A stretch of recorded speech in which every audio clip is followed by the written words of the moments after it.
এই লাল পর্দার জায়গায় ফটো দিতে হতো।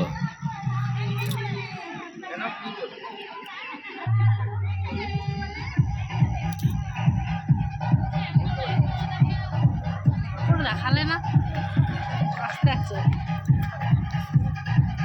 আর এই পাতাগুলো সে বিক্রি হচ্ছিল, এগুলো নয়। আস্তে আস্তে পরে ভয়েস মানেনি।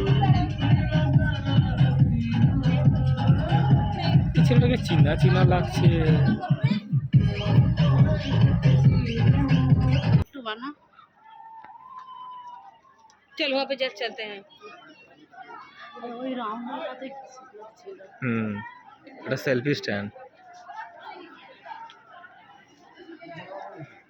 এখানটাতে হ্যাঁ বানিয়ে আমি ছবি তুলবো। বাস বাস হয়ে গেছে। আর 2 মিনিট 2 সেকেন্ড।